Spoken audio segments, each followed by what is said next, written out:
So students, let's start with the next topic, that is interest on capital. There are different cases under this topic. So let's start with the first case. So पहले case में क्या दिया हुआ है कि when interest on capital is silent in the partnership deed, means partnership deed में interest on capital के बारे में कोई इंफॉर्मेशन नहीं है, तो इंटरेस्ट ऑन कैपिटल नहीं अलाउ करेंगे. See here, when partnership deed is silent about the interest on capital, मतलब कि डीड में इंटरेस्ट ऑन कैपिटल के बारे में कोई इंफॉर्मेशन नहीं दिया हुआ है, तो इंटरेस्ट ऑन कैपिटल अलाउ नहीं करेंगे. Second case, when partnership deed provides for interest on capital, means कि deed में लिखा हुआ है, now the deed is present regarding the interest on capital, deed में लिखा हुआ है कि interest on capital allow करना है, but there is a loss, okay, but there is a loss, so no interest will be allowed in this case. Why children? क्योंकि जब profit होता है तभी एप्रोप्रिएशन होता है, ये मैं पीछे भी क्लास में बता चुकी हूँ. तो प्रॉफिट नहीं होगा तो एप्रोप्रिएशन नहीं होगा, and you know that interest on capital is an appropriation out of profit. तो यहाँ पे इंटरेस्ट ऑन कैपिटल अलाउड है डीड में, लेकिन लॉस हो चुका है, तो क्या करेंगे? इंटरेस्ट ऑन कैपिटल देंगे? नहीं देंगे. लॉस के केस में इंटरेस्ट ऑन कैपिटल अलाउड नहीं होता है पार्टनर्स को, राइट.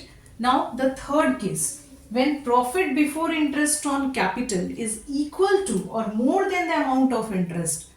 तो यहाँ पे तीसरे केस में क्या हुआ है कि डीड में अलाउड भी है कि इंटरेस्ट ऑन कैपिटल देना है, और जो प्रॉफिट है वो ज़्यादा है आपका इंटरेस्ट ऑन कैपिटल से, या तो इक्वल है या फिर ज़्यादा है इंटरेस्ट ऑन कैपिटल के अमाउंट से, तो उस केस में full amount of interest on capital हम लोग अलाउ करेंगे.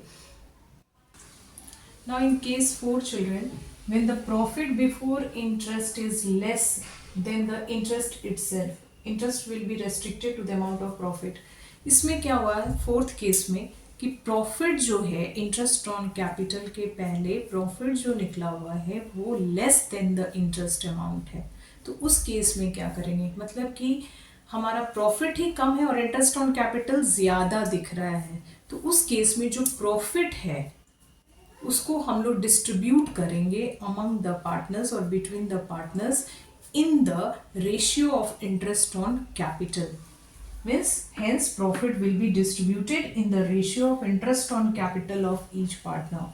ये किस केस में हम लोग करेंगे? प्रॉफिट को हम लोग इंटरेस्ट ऑन कैपिटल के रेशियो में डिस्ट्रीब्यूट करेंगे जब हमारा प्रॉफिट है वो कम है इंटरेस्ट ऑन कैपिटल से, तो उस केस में जो प्रॉफिट का डिस्ट्रीब्यूशन होगा वो इंटरेस्ट ऑन कैपिटल जो हम कैलकुलेट करेंगे ईच पार्टनर का, उस रेशियो में हम प्रॉफिट को डिस्ट्रीब्यूट करेंगे इन पीएल एप्रोप्रिएशन अकाउंट. क्योंकि कॉन्सेप्ट क्या है बच्चों कि इंटरेस्ट ऑन कैपिटल जो है वो प्रॉफिट से ज़्यादा नहीं हो सकता, it is restricted to the amount of profit. Interest will be restricted to the amount of profit. मतलब क्या हुआ कि प्रॉफिट से ज़्यादा इंटरेस्ट ऑन कैपिटल नहीं हो सकता है, और इस केस में क्या है कि profit he interest on capital से कम है, तो उस केस में प्रॉफिट का डिस्ट्रीब्यूशन हम इंटरेस्ट ऑन कैपिटल के रेशियो में करेंगे. Now the last case children, last case में क्या है कि इंटरेस्ट ऑन कैपिटल को चार्ज अगेंस्ट प्रॉफिट माना गया है. जैसा अभी मैंने बताया कि इंटरेस्ट ऑन कैपिटल क्या है? एप्रोप्रिएशन ऑफ प्रॉफिट है, वो चार्ज अगेंस्ट प्रॉफिट नहीं है. लेकिन अब क्वेश्चन में कहा गया है कि इंटरेस्ट ऑन कैपिटल को आप चार्ज अगेंस्ट प्रॉफिट मानिए, तो क्या वो पीएल एप्रोप्रिएशन अकाउंट में जाएगा या फिर पीएल अकाउंट में जाएगा? वो पीएल अकाउंट में जाएगा, पीएल एप्रोप्रिएशन में नहीं जाएगा, क्योंकि वो एप्रोप्रिएशन ऑफ प्रॉफिट नहीं है. क्योंकि यहाँ पे देख सकते हो आप व्हेन पार्टनरशिप डीड में बता रहा है कि for treating interest on capital as a charge, इसको चार्ज मानना है, तो चार्ज कहाँ दिखाते हो? मैं पिछले वीडियो में भी आपको बताई थी कि चार्ज में क्या होता है और एप्रोप्रिएशन में क्या होता है, पीएल अकाउंट में कौन से आइटम्स जाते हैं और पीएल एप्रोप्रिएशन में कौन सा आइटम जाता है. तो ये जब चार्ज ट्रीट करने के लिए कहा गया है तो वो पीएल एप्रोप्रिएशन में नहीं जाएगा, वो कहाँ जाएगा? प्रॉफिट एंड लॉस अकाउंट में जाएगा. So full interest on capital will be allowed whether there is profit और लॉस. वहाँ प्रॉफिट जब चार्ज ट्रीट करना है, चार्ज के लिए मैंने बताया था कि even if there is a loss we need to charge that amount as an expense, ठीक है। तो जब चार्ज बोला गया है तब आप पीएल अप्रोप्रिएशन में नहीं दिखाएंगे, उसको कहाँ दिखाएंगे, पीएल अकाउंट में दिखाएंगे। इंटरेस्ट ऑन कैपिटल कहाँ पे दिखाएंगे, debit side of PL account में। तो ये सारा हमारे पास 5 केसेस है इंटरेस्ट ऑन कैपिटल को समझने के लिए। तो नेक्स्ट अभी हम लोग सीखेंगे कैलकुलेशन ऑफ ओपनिंग कैपिटल।